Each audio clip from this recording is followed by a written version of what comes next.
Buongiorno cari amici, benvenuti anche oggi a una live veloce del vostro Maledetto Veneziano. Voglio ricordare e rispondere soprattutto agli amici che mi fanno tante domande in PVT, sono preoccupati, insomma, vedono che si sta realizzando poi quello, soprattutto quegli amici che mi seguono dal 2010-2012, quando il vostro Maledetto spiegava che sarebbe arrivato dal 2020 una situazione, una ondata di cioccolato, ma questi già nel 2010-2012 diceva, ma guarda, ci sono gli altri che parlano degli angeli colorati, di luce colorata che ti mandano fluidi, gli extraterrestri che arrivano giù con le carrozze, i salti quantici della quinta, settima dimensione, e tu, Marietto, continui a parlare che nel 2020 arriverà una cioccolata. Poi dopo nel 2011-2012 abbiamo visto la Siria che ci ha protetto e ha preso lei gli scossoni degli Stati Uniti, prima avevamo visto la Libia e prima la Palestina. Insomma, gli angeli colorati, i salti quantici, le paroline magiche e i numeri Grabovoi o questi numeri che giravano per i social, vogliamoci tutti bene, insomma, questo periodo euforico di New Age lascia poi il tempo che trova perché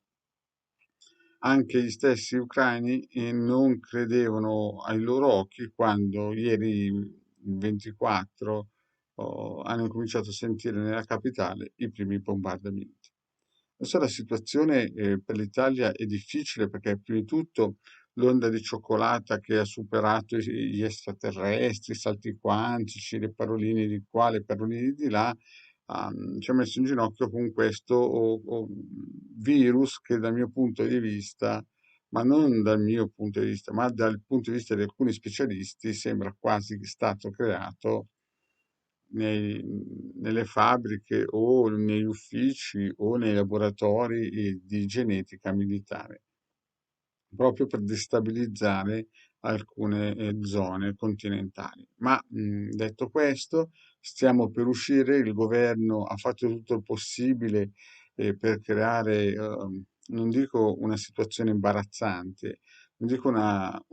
come alcuni dicono, oppure una situazione da scandalo, ma diciamo che ha cercato in un modo o in un altro di creare, e ci è riuscito bene, una divisione interna alla popolazione. Il problema è che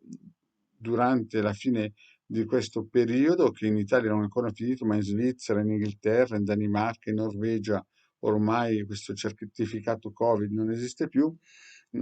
continua a perpetuare questa rottura fra le persone, no? I Novax di qua, i Novax di là. Nella realtà dovevano parlare chiaro e spiegare che questo è stato un primo attacco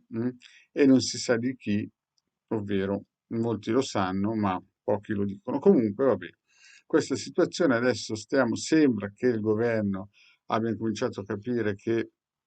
stiamo entrando in una nuova crisi, sarà una crisi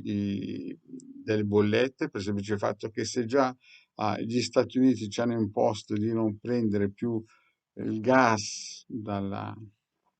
Russia, noi ci troviamo in una situazione estremamente delicata perché se prima lo prendevamo alla Libia quasi a prezzo zero, no? A un prezzo super scontato, vi ricordo che dalla Libia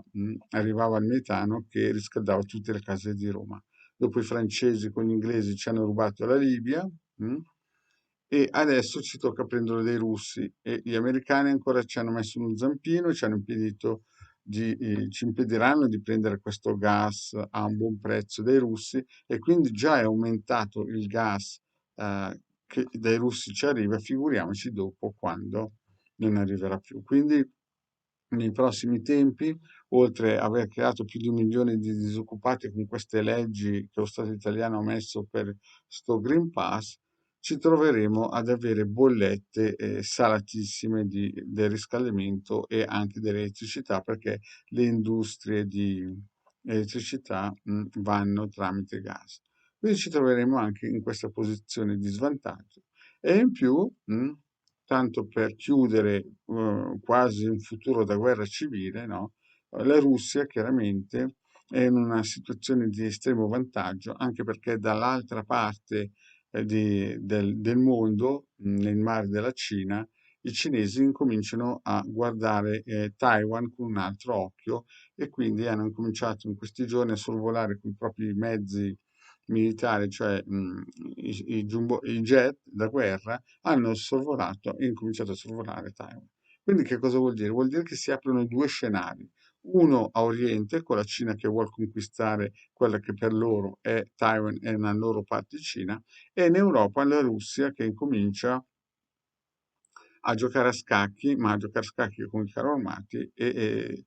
ha invaso in modo poco diplomatico l'Ucraina. Ma questo è un piccolo passaggio. Quindi l'Italia in questo periodo, come avevo già detto anche negli anni scorsi, che attraverseremo un periodo difficile dal 2020 al 2029, ci aspetta, passato il Covid, questo milione di persone disoccupate e un aumento dei prezzi straordinario della corrente.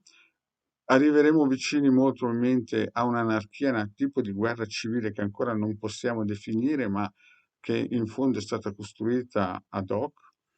E in più ci sarà molto probabilmente una guerra anche a livello generale contro la Russia, che perderemo e torneremo in un certo senso nella direzione del Medioevo. Quindi tutte quelle persone che mandano luce, angeli colorati, paroline, vogliamoci tutti bene, adesso non so cosa potrebbero dire, ma il Marietto continua a dire di scaricare nel sito del capitano i circuiti radionici per la difesa dello Stato italiano che sono stati messi lì dal 2015 perché avevo previsto questa cosa qui e chi segue il Marietto lo sa. E adesso prepariamoci, chi ha già acquistato il sigillo di Mate per la protezione personale è già un passo avanti, o il ciondolo magico è già un passo avanti. Per gli altri che sono ancora titubanti, è meglio che accelerino i tempi perché gli altri non dormono. E ricordatevi che pasti gratis, come dice sempre il Marietto, non ce ne sono, quindi quando la Russia ha cominciato ad attaccare l'Ucraina, non è che ha una visione di fermarsi, molto probabilmente potrà sembrare che si fermerà, ma lei andrà avanti, perché come ha visto il Marietto quando aveva 15 anni, adesso ne ha 58, molte zone d'Europa verranno rase al suolo entro il 2029. Adesso siamo nel 2022, la botta iniziale grossa arriverà nel 2023 e quindi prepariamoci con le protezioni. Grazie cari amici e alla prossima, ciao.